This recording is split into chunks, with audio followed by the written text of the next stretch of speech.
Bien, bonjour à tous. Je suis très heureux de vous accueillir pour cette visioconférence consacrée aux années nantaises de Guerlain. Nous allons nous plonger dans un lieu que beaucoup d'entre vous connaissent, le formidable lac de Grandlieu, que des voyageurs, que des visiteurs découvrent et redécouvrent en atterrissant ou en prenant un envol vers l'aéroport de Nantes-Atlantique, puisque vous savez que vu du ciel, c'est l'un des paysages qui est le plus frappant aux alentours de l'aéroport. Et nous allons voir comment finalement un grand parfumeur a voulu utiliser le positionnement de cette grande réserve naturelle en profitant pleinement de sa proximité avec l'aéroport de Nantes pour y accueillir et y développer une chasse d'affaires, y inviter également de nombreuses personnalités et y faire vivre un projet extrêmement fort que nous allons découvrir ensemble. Alors, effectivement, comment regarder l'histoire de Grandlieu ensemble, vous dire qu'il y a un formidable, une formidable odyssée qui a été développée par l'un de ses derniers propriétaires, puisque Jean-Pierre Guerlain a été le dernier propriétaire privé du lac de Grandlieu, que vous pouvez visualiser ici sur une carte aux portes de Nantes, sur un axe qui est cette route de Pornic qui rejoint la côte de Jade. Et vous voyez que cette grande étendue d'eau, on va le voir un peu plus dans le détail, a eu une relation extrêmement forte avec le fleuve, avec un certain nombre de canaux. Et Jean-Pierre Guerlain entreprendra lui-même une démarche, puisque dans ce domaine, à proximité de son pavillon de chasse, il décidera de creuser un canal qui s'appelle toujours aujourd'hui le canal Guerlain. Alors pour regarder ensemble finalement ce qui relie l'histoire des parfums à notre région, petit détour historique à travers les grands armateurs de la ville, et en particulier ceux qui ont développé la route des épices. Je pense en particulier aux traces et en particulier à Thomas Daubré, qui a été un très grand armateur nantais, qui s'est aussi passionné pour l'art, qui a été un grand mécène et qui très tôt a été désireux de collectionner des traces de différents voyages, de découvertes reliées à la route des épices. Alors ces épices vont être effectivement au cœur d'un âge d'or, de développement de grandes expéditions maritimes. On le sait ici à Nantes à travers le quartier de la Petite Hollande, puisque vous savez que ce sont les Hollandais qui étaient extrêmement en avance, qui ont pris le pas sur les Portugais et qui, dans cette course européenne vers de nouvelles richesses, s'est très tôt intéressé aux épices dans l'océan Indien. Il y a, je vous le rappelle, une plantation Guerlain qui a été développée à Mayotte pour exploiter notamment la fleur d'ylang-ylang. Cette fleur est très importante dans la conception d'un parfum puisque c'est une molécule d'intérêt qui permet de stabiliser l'odeur du parfum que vous pouvez maintenir sur votre peau ou sur vos vêtements. Alors, les parfums sont au cœur, effectivement, d'une très grande entreprise qui remonte jusqu'au temps antique, puisque les parfums sont des produits convoités depuis notamment les Romains. Et elles justifient à cette époque déjà les entreprises les plus périlleuses, les entreprises les plus hasardeuses. Et très vite, les Romains se projettent effectivement dans cette route des épices. Est-ce que vous voyez bien les slides? Je veux bien m'assurer que mon PowerPoint est bien décliné. Si vous avez le souhait de réagir, de poser des questions, vous pouvez aussi utiliser la bulle de discussion qui est mise à votre disposition. Est-ce que vous voyez ici ce char romain en photo? Oui, oui, oui, très bien, très Excellent, bien. merci à vous. Hmm. Je continue à ce moment-là, et donc je vous ai parlé effectivement de ces armateurs nantais qui vont marcher sur la route des épices, déjà explorée depuis l'époque antique, depuis l'époque des Romains. Et finalement, les Européens vont cultiver très tôt, à travers les parfums, un goût, un intérêt pour l'orientalisme. Nous avons la chance à Nantes, à travers le Muséum d'histoire naturelle, la possibilité de nous replonger sur la question des origines et de retrouver effectivement ces grands réseaux, ces grandes constellations qui ont rapproché les hommes, qui ont développé aussi des routes commerçantes, des vecteurs d'échange. Et la parfumerie va être effectivement au cœur de très très grandes tractations, jusqu'à ce que de grands philosophes romains, des hommes politiques s'insurgent vis-à-vis des parfums et les considèrent très vite comme une menace pour l'Empire romain.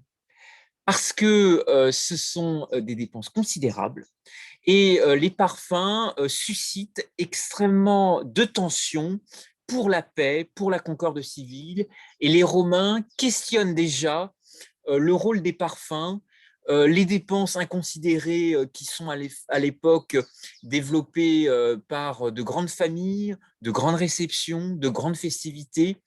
Et beaucoup de philosophes, de penseurs vont très vite interpeller la place qu'occupent les parfums dans l'espace public, dans les codes qui entourent la société romaine. Vous pouvez à ce titre trouver les écrits extrêmement intéressant du poète Martial, qui, dans l'une de ses œuvres, écrit le poème suivant à la suite d'un repas qu'il a eu chez un convive. Oui, écrit-il, oui, ton essence était parfaite, mais ton dîner ne valait rien, car c'est une bien triste fête que celle où on meurt de faim. Vous voyez qu'à l'époque des Romains, déjà, le parfum avait beaucoup plus d'importance que ce qu'on servait dans l'assiette. Et les Égyptiens vont transmettre aux Romains ce culte des parfums. Il va y avoir une véritable un goût immodéré pour ces odeurs. Et à l'époque, et comme les écrits de Martial l'attestent, il y a un débat extrêmement controversé sur leurs usages. Alors malgré tout, les parfums vont continuer à traverser les siècles, ils vont toujours intéresser de nombreuses civilisations, aller aussi peut-être un peu plus loin dans cette connaissance, dans le rapport que nous avons aujourd'hui entre science et nature, puisque finalement, la parfumerie épouse des connaissances extrêmement intéressantes autour de molécules d'intérêt, s'intéresse bien entendu à la botanique, et dans notre région, à l'échelle du Grand Ouest, Guerlain a été finalement une grande figure qui s'est intéressée à la préservation de la nature. On va regarder précisément ce qu'il a voulu développer au sud de Nantes avec le lac de Grandlieu, mais on va retrouver dans l'environnement multi-entrepreneur de la famille Guerlain très vite un intérêt par rapport au biomimétisme et par rapport à la capacité à regarder comment la nature reproduit, offre des découvertes, des innovations incroyables, exceptionnelles pour l'homme. Et je voudrais citer quelques initiatives qui sont toujours d'actualité. Le Conservatoire des abeilles noires de l'île d'Ouessant est à ce titre extrêmement remarquable, soutenu encore aujourd'hui par la Fondation Guerlain, et il mobilise des passionnés qui, sur cette île, cultivent le miel d'une abeille millénaire qui produit un miel d'extrêmement bonne qualité et qui est utilisé notamment ensuite pour des crèmes pour la peau. Je vous prends cet exemple lié aux abeilles noires, puisque peut-être que finalement l'abeille vous savez, à travers son nomadisme, sa capacité à quitter un repère pour en construire un nouveau. Peut-être que Guerlain, finalement, on va le découvrir ensemble, a été un grand voyageur et a posé un peu son nid dans notre région et va réussir à capter, à attirer de grandes personnalités à Grandlieu dans ce pavillon de chasse qu'il va développer et qui sera une formidable fenêtre d'opportunité à proximité de l'aéroport pour attirer à l'extérieur de Paris des rendez-vous de chasse, des rendez-vous d'affaires qui vont lui permettre de développer ses nombreuses inventions. Alors la conférence aujourd'hui est l'occasion justement de réfléchir comment les années nantaises de Guerlain peut-être pourront inspirer demain un positionnement atypique vis-à-vis des relations que la Loire-Atlantique pourrait développer pour devenir une Silicon Valley de l'économie circulaire, en particulier à travers cette relation que beaucoup de porteurs de projets innovants développent aujourd'hui entre science et nature, en utilisant peut-être beaucoup mieux la botanique, la richesse des plantes, la pharmacopée. Nous avons à Atlampol, sur le bassin nantais, de jeunes pousses, des pépines nantaises très en avance dans le secteur des biotechnologies. Et peut-être que c'est ce que Guerlain nous laisse aussi comme enseignement, réfléchir demain à une place encore plus forte de l'économie circulaire. Je voudrais aussi attirer votre attention sur le fait que parmi les 10 nouveautés du voyage à Nantes pour 2021, vous savez que nous allons commencer à pouvoir nous réoxygéner en sortie culturelle, pouvoir sortir avec des restrictions de circulation de plus en plus allégées. Et il va être possible d'offrir aux Nantais, parmi les nouveautés du voyage à Nantes, la possibilité d'élire un parfum au Château des Ducs, puisque 3 parfumeurs renommés ont été invités par le voyage à Nantes à venir découvrir la ville pour l'interpréter par un parfum. Et une seule de ces 3 créations originales sera commercialisée fin novembre 2021. Et les Nantais et les autres voyageurs de passage sont invités dès le 12 juin, donc ça va venir assez vite, à choisir leur flagrance préférée. Alors regardons ensemble l'ancrage et l'histoire de Jean-Pierre Guerlain, dernier propriétaire privé du lac de Grandlieu. Ce lac qui est, on l'a peut-être un peu mis de côté, mais qui est un formidable symbole. C'est à mon sens aussi peut-être un totem qui pourrait être mieux valorisé par l'aéroport de Nantes, puisque vous savez qu'à Bougnay, lorsque au moment d'atterrir ou même au décollage, cette grande étendue d'eau est extrêmement visible vue du ciel, et finalement ce grand lac de Grandlieu pourrait peut-être être un marqueur extrêmement fort pour le marketing territorial de Nantes, attirer davantage de touristes, de visiteurs qui effectivement seraient en recherche peut-être d'un symbole, d'un écrin qui pourrait exprimer le mieux la ville, son rayonnement maritime au-delà des océans, sa place qu'elle a jouée avec de grands armateurs sur la route des épices. Alors, je transmettrai les planches de ces conférences à l'ensemble des participants. Il y a une vidéo extrêmement riche dont vous avez les liens ici, qui vous permet aussi peut-être, pour ceux qui ne connaissent pas ce lieu, de redécouvrir un peu son environnement et de capter effectivement la très grande richesse que Jean-Pierre Guerlain a voulu y développer. Toutefois, pour bien situer effectivement le cadre de cet environnement, je vous propose de retenir tout d'abord qu'il s'agit d'un territoire d'eau qui a connu des époques extrêmement variées.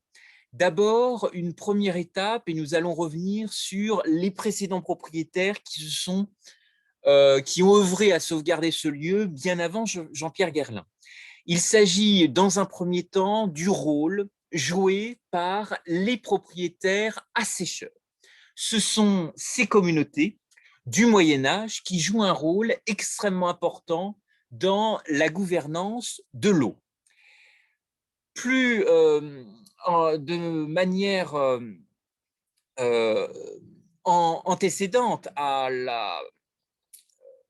le développement du lac de Grandlieu par Jean-Pierre Guerlain, une société hollandaise du nom de Quant va beaucoup s'y intéresser et notamment projetait à l'époque d'assécher le lac comme cela a été fait en Hollande pour cultiver des fleurs et notamment des tulipes. Vous savez qu'à Nantes, il y avait un très grand marché aux fleurs qui était situé à proximité du Mine et que si nous restons la capitale du muguet, il y a eu aussi énormément d'horticulteurs de Nantes à Angers qui ont aussi développé de nombreuses entreprises. Et là, actuellement, un des sites alors qu'il est possible de visiter et que je vous encourage peut-être à découvrir dans l'île de Nantes, qui va devenir le futur parking du CHU de Nantes. Vous pouvez voir de manière un peu dénudée, si vous voulez, les traces, en tous les cas les restes de ces grands hangars, et notamment une enseigne extrêmement importante qui s'appelait Horticache. Et qui stockait des fleurs dans des grandes chambres froides en pleine obscurité pour les exposer le moins possible à la lumière. Et donc, les Hollandais se sont très vite intéressés à Grandlieu, y ont vu des perspectives industrielles et ont voulu y développer ce projet d'assèchement du lac. Mais Jean-Pierre Guerlain va se positionner en vigie et il va progressivement racheter les parts de cette société qui projetait notamment d'y développer des tulipes. Alors, ce territoire est aussi, dans son histoire, un territoire de chasse, avec un ancrage historique, puisque depuis l'Ancien Régime, la chasse y était tolérée sur le lac, et une Société Saint-Hubert Club, va se constituer après la Seconde Guerre mondiale. Membre de cette société, dès ses 16 ans, Jean-Pierre Guerlain y accompagne son père à la chasse sur Grandlieu. Vous voyez donc qu'il y a déjà un ancrage historique et aussi familial. Et autour de ce lieu, qui va probablement profondément marquer son enfance, Jean-Pierre Guerlain va se constituer une vaste propriété. Alors, cette propriété va connaître un certain nombre d'évolutions, notamment jusqu'en 1977, puisque le 28 décembre, Jean-Pierre Guerlain, sans descendance directe, décide de faire don à l'État de sa propriété. Il s'agit d'un legs assorti de strictes conditions. Il dira « J'ai soigné Grandlieu comme mon enfant et je veux qu'après ma mort, le lac soit sauvegardé. » Il représente une superficie de 2994 hectares. Vous voyez l'étendue d'eau qui est exceptionnelle, qui est un lieu magique parce que composé aussi de forêts flottantes, en fonction des saisons, c'est aussi des décors qui évoluent en permanence, beaucoup de légendes aussi qui ont été associées par les habitants des communes environnantes. Et puis cette proximité avec l'aéroport parce que finalement, un voyageur qui ne connaît pas Nantes ou qui n'a pas forcément de référence, j'aurais un peu envie de lui dire, vue du ciel, il y a cette grande étendue d'eau et dans ce lac de Grandlieu, eh bien, il y a une histoire assez atypique qui certainement vaut le détour à travers le pavillon Guerlain qu'il est possible de visiter aujourd'hui. Alors, je vous ai parlé effectivement de l'importance de la gouvernance de l'eau.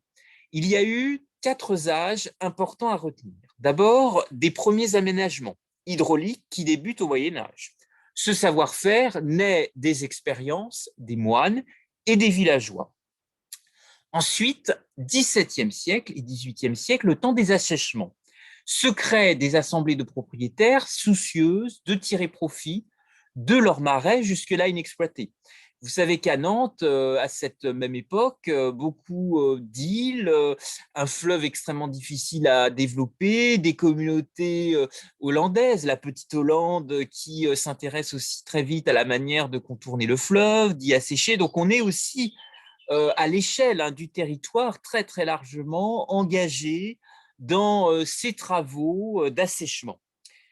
Un changement de gouvernance important va intervenir. Les ingénieurs des ponts et chaussées vont s'imposer dans la gouvernance, parce qu'on va très vite comprendre qu'il y a une corrélation extrêmement forte entre le lac de Guerlain, qui fait peut-être office de bassin tampon vis-à-vis de la Loire.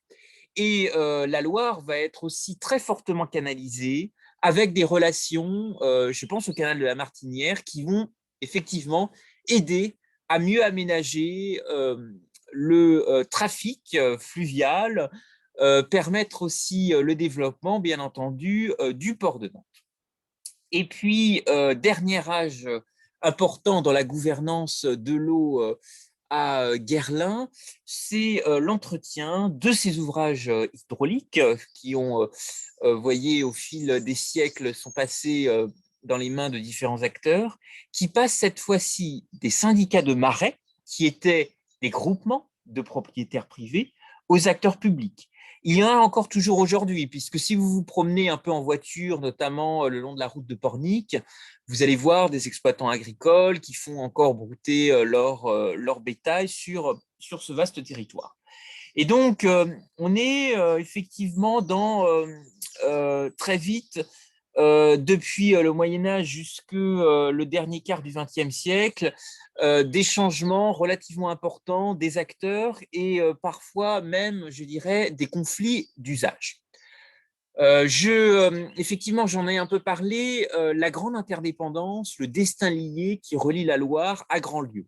Puisque ce débouché fluvial et maritime portuaire que offre le fleuve à Nantes a été aussi en partie aménagé grâce à ces marais et ces descendants d'eau.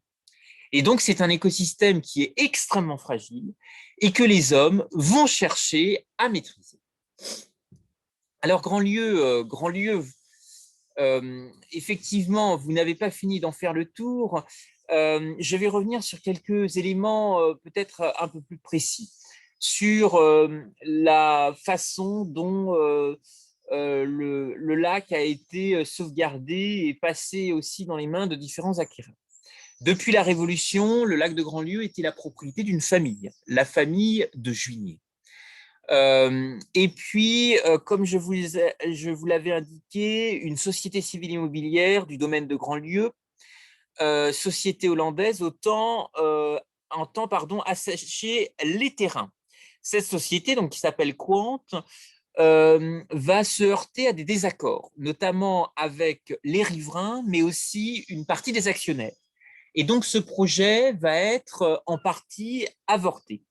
Ce qui va faciliter finalement sa mise en sommeil, c'est que Quant va vendre en 1960 ses parts au parfumeur Jean-Pierre Guerlain, qui va acheter également la majorité des parts de la société en acquérant notamment celle des petits actionnaires. Ce qui veut dire que Jean-Pierre Guerlain va jouer effectivement un rôle tout à fait singulier à travers finalement un rôle de gardien, et je vais vous parler de la relation étroite qu'il a justement développée avec une personnalité locale qui va développer des liens extrêmement forts avec Jean-Pierre Guerlain, qui s'appelle Alphonse Joyeux et qui a été le gardien du lac. Alors, regardons effectivement comment va d'abord s'orchestrer cette relation. Alphonse Joyeux, c'est aujourd'hui la mémoire vivante, la mémoire orale du lac de Grandlieu, de la relation avec Jean-Pierre Guerlain. Et une étude a été à ce titre réalisée grâce à son témoignage par le département de Loire-Atlantique pour effectivement conserver des éléments sur cette relation atypique et l'ancrage de la famille Guerlain sur notre territoire.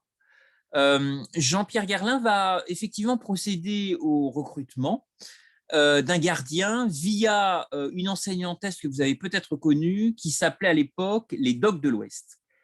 Et Alphonse Joyeux exprimera à travers cette phrase que je vous ai mis à l'écran: avec le recul, j'ai fait le bon choix. car j'ai vécu des choses que je n'aurais jamais imaginées.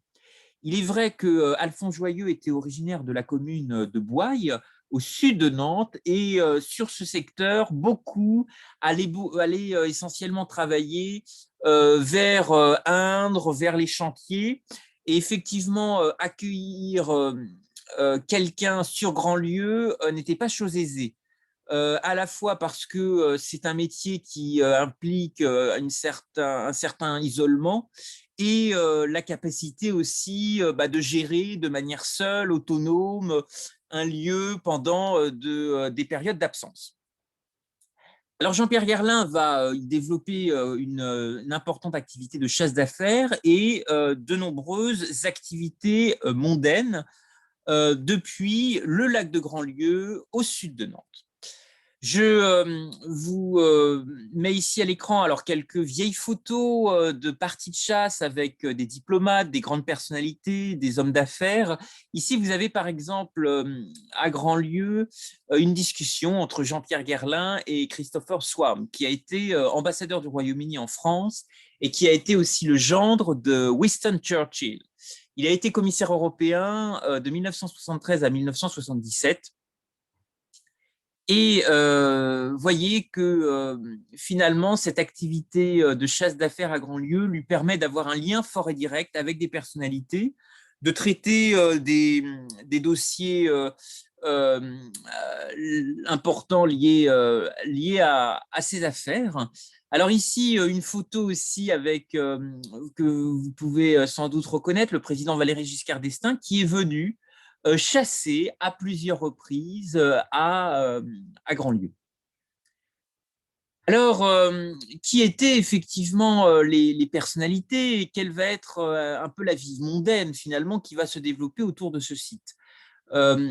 Son garde-chasse, Alphonse Joyeux, laisse le témoignage suivant. Monsieur Gerlin était un passionné de chasse et il cite effectivement des ministres, des ambassadeurs, des chefs d'entreprise, des marquis, des sportifs de haut niveau qui viendront parcourir sa propriété, participer à des parties de chasse, développer un véritable capital relationnel au cœur de la nature et qui permet sans doute de développer un réseau de façon totalement informelle, sans formalisme, avec un rapport finalement assez direct avec les invités qu'il convie.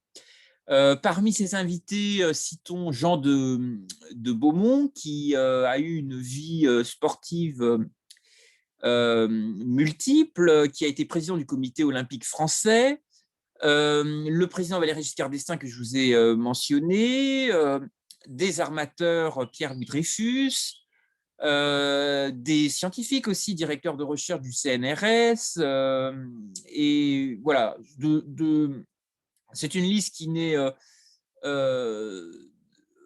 pas complète, mais qui vous montre en tous les cas la grande diversité des personnalités qui sont venues au pavillon Gerlin à Grandlieu. Alors, la chasse va être une activité effectivement dominante et elle va permettre aussi de sans doute consolider ou approfondir un très fort engagement pour la nature. Vous savez que Jean-Pierre Gerlin va, à ce titre, être un industriel extrêmement pionnier, engagé dans une démarche de sauvegarde et de protection. À la fois, il va aussi mobiliser son réseau international, mettre à disposition son secrétariat aussi au service de fondations, en particulier avec WWF, et il aura notamment des liens assez forts et étroits avec le prince des Pays-Bas, qui en a été le président de 1962 à 1976. Des relations aussi avec les étudiants, l'envie aussi de transmettre vers l'enseignement supérieur en soutenant des travaux de recherche pour entretenir la sauvegarde du site. Vous dire qu'aujourd'hui encore, hein, je vous précisais en introduction l'histoire des abeilles noires d'Ouessant, la Fondation Gerlin soutient des associations, des démarches de conservation de la nature qui sont aussi extrêmement utiles au projet global de la marque. Un travail aussi effectivement de soutien, de mécénat de compétences avec des associations spécialisées. Et puis, dans la mesure où cette conférence est aussi organisée avec la Maison des États-Unis dans le cadre du jumelage entre Nantes et Seattle, je voudrais vous dire les liens qui ont aussi existé avec notamment des parcs aux États-Unis, puisque nous avons aussi de grands naturalistes, de grands botanistes qui ont marqué Nantes et son rayonnement au-delà des mers et au-delà des océans. Je voudrais à ce titre vous dire, alors tout le monde a sans doute entendu parler d'Audubon, qui a aussi une grande notoriété de l'autre côté de l'Atlantique, mais Jean-Pierre Gerlin aura aussi des relations en Floride, puisque Nantes est jumelée avec Jacksonville en Floride. Jean-Pierre Gerlin aura des relations avec le parc des Everglades, notamment en ce qui concernait le suivi de colonies d'oiseaux qui vont être à une certaine époque fragilisées par des maladies, des microbes, des bactéries, et c'est des relations aussi transatlantiques qui vont aider à mieux anticiper les aléas de la nature. Alors, l'entretien de la faune et la flore se fait aussi en lien avec des fédérations de chasse et puis en relation avec les riverains, puisqu'il faut de la concertation pour entretenir cet espace. Et enfin, une relation un peu spécifique avec l'État, puisque comme je vous l'ai indiqué, à la fin de sa vie, Jean-Pierre Gerlin choisira de faire don de son domaine à l'État en s'inspirant du modèle qui avait été développé à l'époque pour la Camargue, puisque vous savez qu'il existe aussi en Camargue. Aujourd'hui, s'il est possible d'apprécier ces magnifiques flamants roses, c'est grâce aussi à tout un travail de mise en relation avec les pouvoirs publics pour y créer un véritable sanctuaire.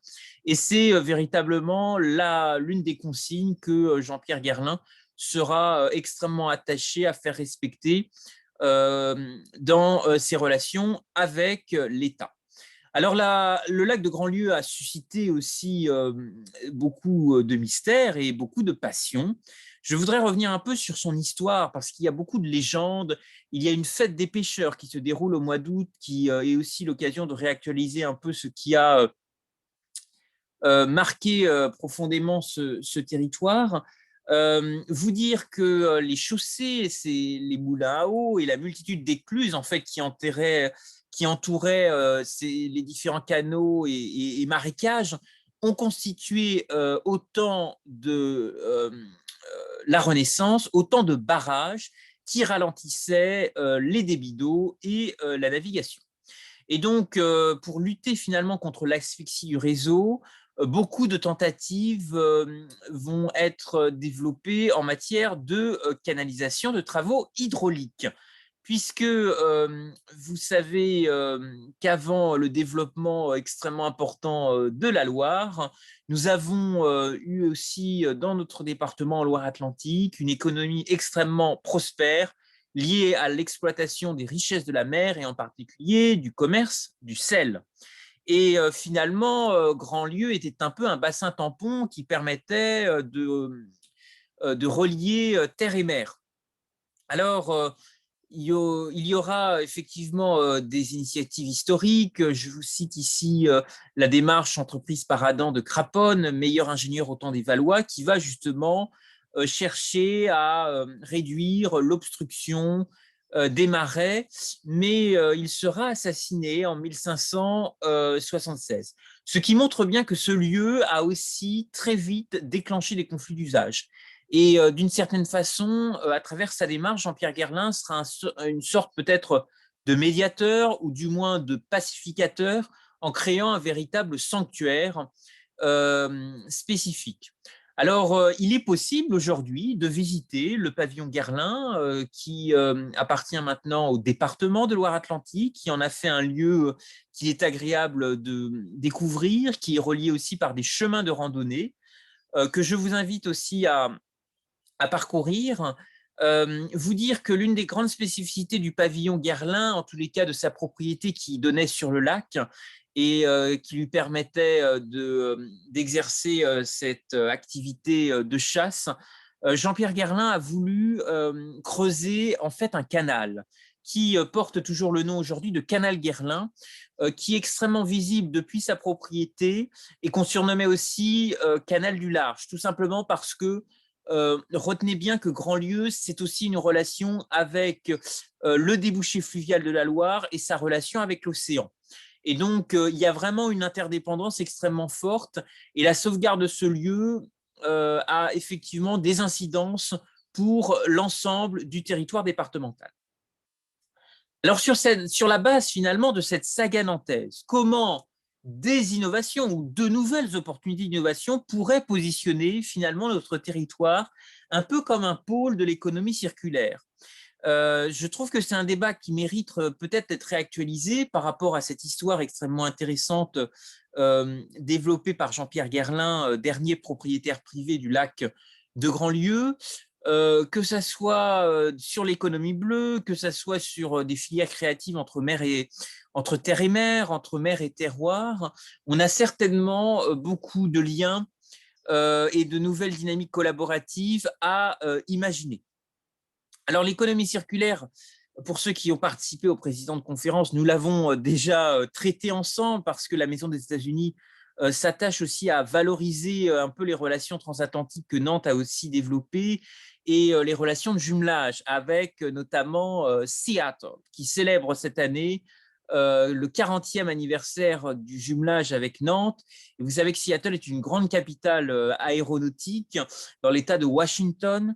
Et nous avons eu de grands pionniers de l'aviation aussi dans notre région, avec un lien extrêmement intéressant entre haute technologie navale et autres technologies maritimes et aéronautiques, puisque vous savez que l'aviation est née dans des hangars à bateaux avec les premiers hydravions en bois et en tissu.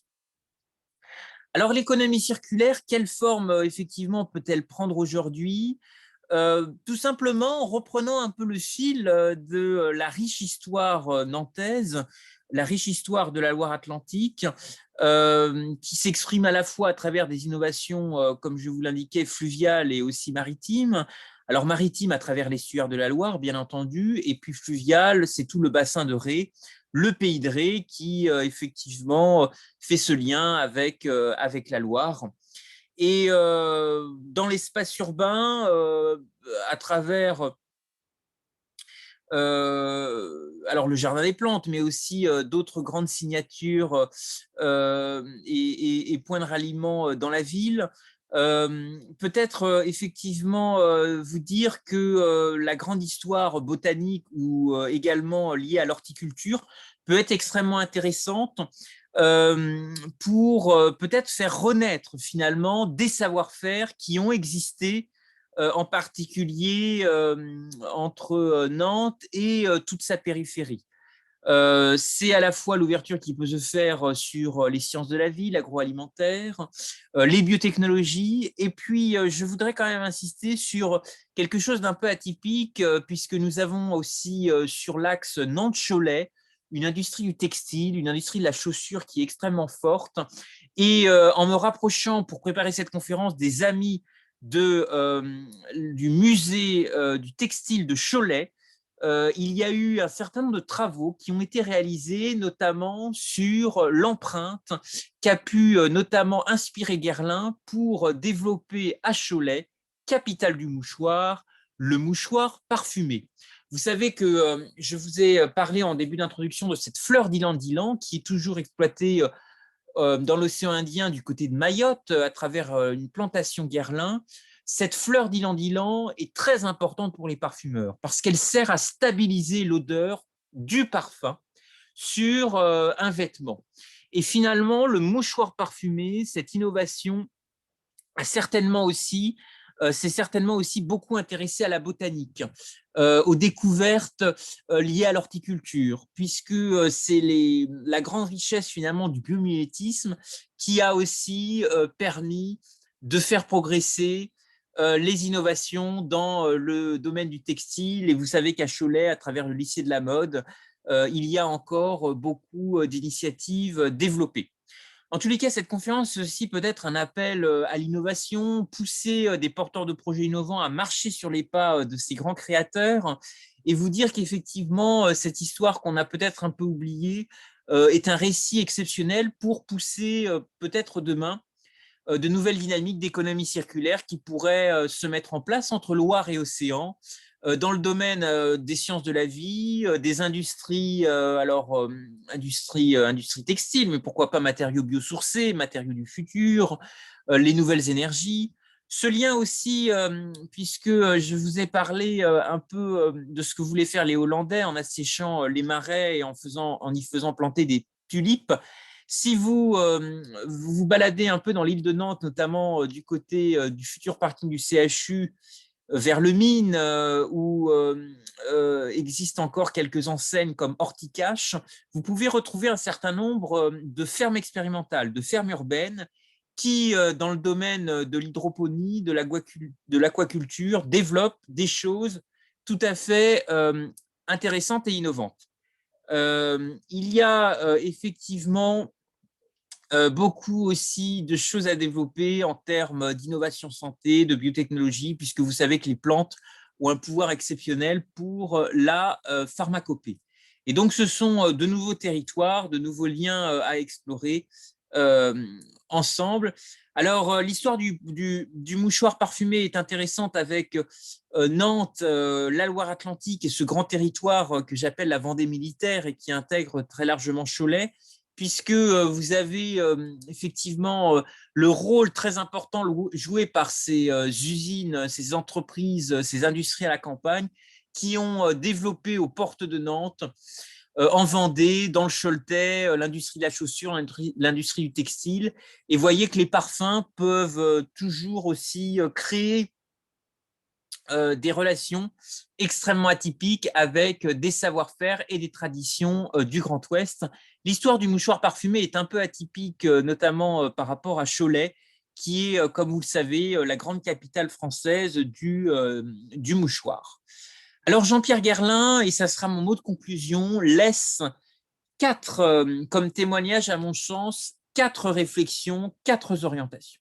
D'abord, vous dire, comme premier enseignement, venant de la part d'un parfumeur, le respect de la création. C'est quelque chose qui est assez fort finalement aujourd'hui avec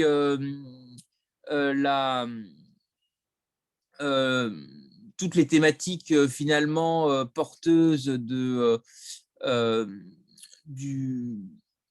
vision humaniste de l'environnement.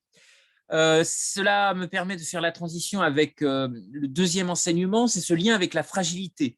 Je trouve que ce qui est assez exceptionnel dans l'œuvre de Jean-Pierre Guerlain, c'est aussi d'avoir permis finalement d'inscrire dans la durée un sanctuaire, un lieu, et de rester constamment attentif finalement à la sauvegarde avec tout le passé, hein, l'histoire extrêmement lourde qui remontait, comme vous le savez, au Moyen-Âge, avec les premiers propriétaires assécheurs.